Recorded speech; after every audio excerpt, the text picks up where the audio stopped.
Usapang may puso, dedikasyon, inspirasyon at napapanahon. Tanungan, sagutan, refleksyon, reaksyon. Talk, talk, Nabotalk. Mapagpalang araw po sa ating lahat, lalong-lalo na sa ating mga tagapakinig, mga magulang, mga kaguro, mga estudyante at sa mga kasamahan sa sangay ng lungsod ng Navotas. Ang programang ito ay naging posible sa tulong at suporta ng ating lokal na pamahalaan at sangay ng paaralan ng lungsod ng Navotas. Sa pangunguna ng ating tagapamahalang pangsangay, Dr. Meliton P. Zerbano, at ikalawang tagapamahalaang pangsangay, Mrs. Isabel Sibayan, gayon din ang ating taga-ugnay sa tanggapan ng edukasyon sa pagpapakatao, walang iba si Ginang Preciosa Kabinbin at sa aming punong guro, Binibining Maria Cristina S. Bayo.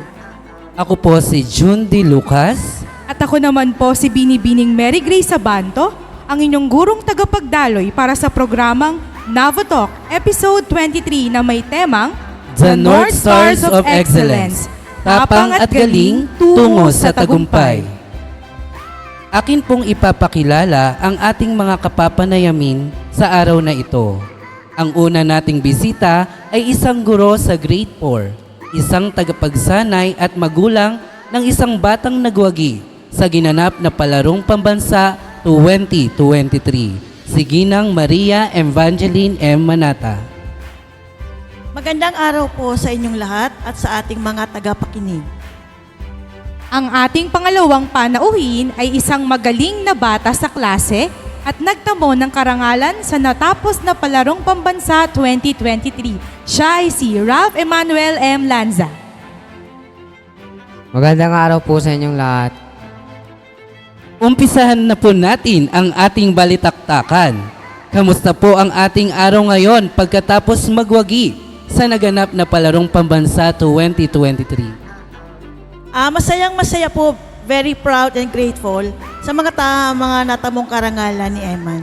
Ikaw naman, Eman, kamusta ka naman pagkatapos ng palaro? Masaya din po ako dahil nagkamit po ako ng 2 medalya na napalalunan ko po sa palarong pambansa. Wow, kami din po ay masayang-masaya noong nabalitaan naming si Eman ay nanalo. Simulan po muna natin kung paano po ninyo natuklasan, Ma'am Vanji, ang angking galing ni Eman sa larangan ng palakasan. Una po, namana po ni Eman sa kanyang ama ang galing at hilig sa sports. Athlete po kasi ang kanilang daddy nung kabataan pa niya. Si Eman po kasi bata pa yan, nakita na po namin ang potensyal na maging athlete. Kasi po, mabilis po talaga siyang tumakbo.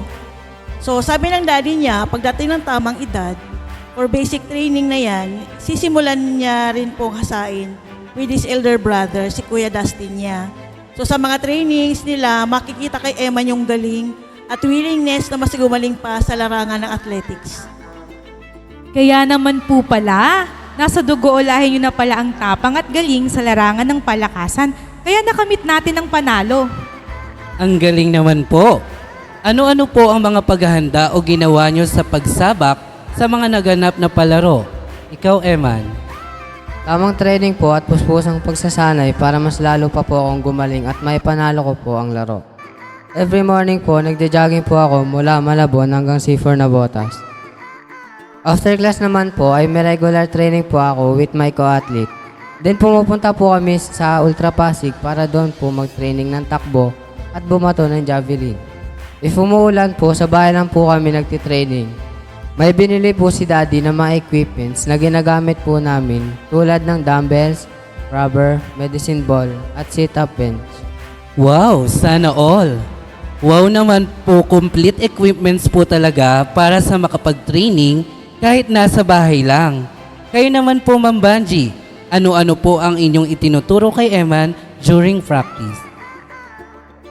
Ako po, sinusunod po niya ang tamang proseso ng training para po sa lalong mahubog at maihanda ang kanyang physical and mental aspect po sa oras ng laro. Tama at masustansyang pagkain po para lumakas ang kanilang katawan at makaiwas po sa sakit. Tama po, Ma'am. Ang pagkain ng masustansyang pagkain ay nagpapalakas ng ating katawan. Ma'am Vanji, nakaapekto po ba sa kanyang pag-aaral ang kanyang pag-eensayo? Hindi naman po. Except sa time ng kanilang laro, kasi po hindi po siya nakaka-attend ng klase.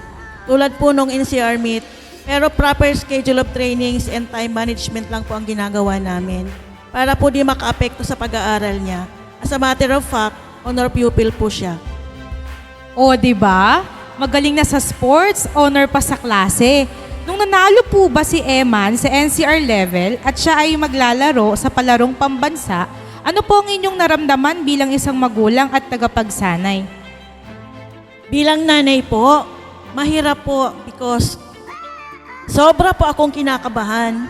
Yung takot na baka madisgrasya o masaktan si Eman during the game. But as a coach, gusto ko pong maipanalo niya ang laro because it's pride and honor of our school. And of course, para sa mga taga-Navotas. And higit sa lahat, para sa sarili niya. Para maramdaman niya to pay off his pagod and hirap sa training po talaga. As a part of our school, proud ako na nag-uwi kayo ng karangalan para sa ating paaralan at sa ating lungsod. Ma'am Banji, nakaapekto po ba ang pagiging nanay at guro mo habang kayo ay nagtuturo at nag-eensayo para sa palaro? Hindi naman po. Sabi ko nga po kanina, proper schedule lang po yan and time management. Yung ginagawa ko po ay see to it na walang conflict ang trainings niya sa klase ko. And if ever na may conflict po, adjusted po ang training sa time na available kami pareho. Totoo po yan. Proper schedule at time management. Kung hindi nyo na itatanong, isa din po akong coach sa volleyball. Kami po ay nagtitraining kapag walang klase ang mga bata at isa rin pong akong volleyball player ng Navotas team. Check na check. Tama po. Magaling mag-volleyball si Sir June at winning coach din po siya.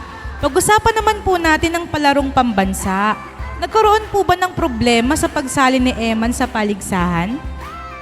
Wala naman pong naging problema sa pagsali ni Eman. Except sana lang po sa some changes sa mga documents niya kasi po mahigpit ang committee for screening. As a matter of fact, may interview pa po sila before the game. Mas maigi po talaga na kompleto ang mga requirements at physically fit sa pagsabak nila sa palaro. Maari niyo po bang ikwento ang mga naganap sa paligsahan? Ikaw muna, Eman. At first po, nagkaroon po ako ng problema sa javelin throw. Kasi po malakas po ang ulan and during the palarong pabansa, once scheduled na po yung event, rain or shine po talaga. Itutuloy po yan ng mga technical officials. Nung time po ng event sa javelin throw, sobrang lakas po ng ulan at nagkakaproblema po ako sa belo ng takbo sa runway. Sobrang dulas po at muntik na po akong madisgrasya. Frustrated po ako sa performance ko but still tinuloy ko po ang laro. Rank 6 po ako out of 14 competitors. So sabi ko po sa sarili ko, babae po ako sa ibang event. Gagawin ko po ang lahat para manalo at makapag-uwi ng medalya.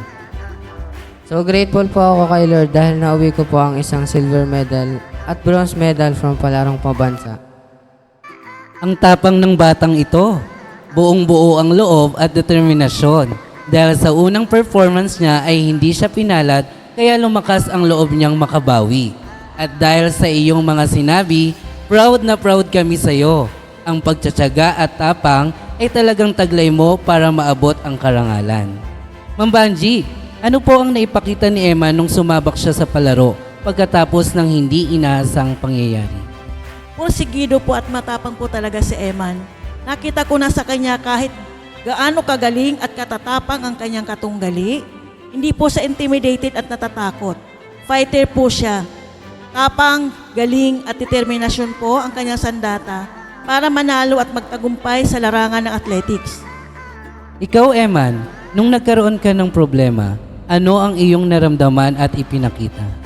Sa athletics, di lang dapat physical fit during the game. Dapat po may mentally ready and equipped din po para masolusyonan po kaagad in case na may di inaasahang pangyayari na hindi pabor sa magiging performance ng isang athlete tulad ng panahon. Tama, always ready kapag sasabak sa paligsahan. Ma'am Banji, ano po ang iyong magiging payo bilang isang magulang, guro at tagapagsanay ng mga batang manlalaro? Bilang isang magulang, ang Ang sports po ay isang paraan upang maging physically fit ang ating mga anak. Mabawasan ang paggamit ng mga gadget at paggamit ng social media at mapigilan ang posibilidad na ma-incline sa iba't ibang uri ng bisyo. Bilang guro naman po, ang pagsali po sa kompetisyon na tulad ng athletics ay nadidevelop po ang self-confidence, self-discipline, sportsmanship, sense of responsibility, friendship at marami pa pong iba. Lastly po as a coach sa mga aspiring at potential na athlete, matutupad po ang inyong pangarap basta magpursige na magawa ng maayos ang mga trainings. Kapag may talino tayong taglay, ipakita at ihasain pa para lalong gumaling sa mga larangan na gusto natin. Ang sports din po ay isang way upang magkaroon tayo ng scholarship o libreng pag-aaral upang masigurado na makatapos ng pag-aaral at maging maganda ang inyong kinabukasan. Indeed, ma'am. Kung may talino at galing ay dapat hasain para lalo pang gumaling. Ikaw naman, Eman, bilang isang manlalaro at estudyante, ano ang iyong mapapayo sa mga kabataan o estudyanteng katulad mo? Bilang isang manlalaro, kung may pangarap po kayong maging successful athlete na tulad ko, sumunod lang po sa mga ipinapatupad na trainings ng inyong magiging trainer at coach. Dahil sila po talaga ang nakakaalam kung paano tayo gagaling sa larangan na pinili natin. Maging masunurin at determinado na magawa ang mga pagsasanay upang maging magaling at matapang nahaharap sa mga competitions na lalahukan natin. Bilang estudyante naman, di po dapat nating pabayaan ang pag-aaral. Balanse dapat ang oras sa pag-aaral at trainings. Pero minsan nagkaka-conflict po talaga. Ang dapat po, willing tayo na mag-cope up sa mga lesson na minsan di natin napapasukan, lalo na during competition. Gusto ko lang po magpasalamat sa principal ng NBBNES, Miss Maria Cristina S. Bayog, MAPE Supervisor, Mr. Ernefer Cosmiano, sa atin pong butihing SDS, Dr. Meliton Surbano, at sa pagtitiwala at suporta sa mga atletang nabutenyo. Most of all, kay Daddy Rafi G. Lanza as my trainer at sa mama ko as my coach. Most of all, kay Daddy Rafi G. Lanza as my trainer at sa mama ko as my coach. Sa paggabay, pag-aalaga at pagtitiwala. Maraming salamat po Ma'am Banji at Eman. Sa katunayan, ang kanya pong daddy ay isa rin pong teacher sa high school. At ang anak niyang si Kuya Dustin ay isa rin pong atleta sa high school. Sila po ay pamilya na may tapang at galing. Isang masigabong palakpakan naman po dyan para sa ating mga bisita. Salamat po sa aming mga panauhin sa pag-share ng inyong kwento na may hatid na aral at inspirasyon sa ating mga tagapakinig. Tunay ngang kapag may tapang at galing, tayo ay magtatagumpay. Batid namin na marami ding katulad nila na may ganyang kwento. Maaari ilan sa mga ating mga tagapakinig ay may taglay na tapang at galing para ipakita ang kanilang natatanging kakayahan. Ang Navotalk ay maaaring mapakinggan sa iba't ibang social media platform tulad ng Spotify, Facebook page at YouTube. Maaari kayong magbigay ng reaksyon o refleksyon sa comment section at may pagkakataon na mapili at manalo. Kaya makinig at mag-comment na. Tok, tok, tok, Navotalk.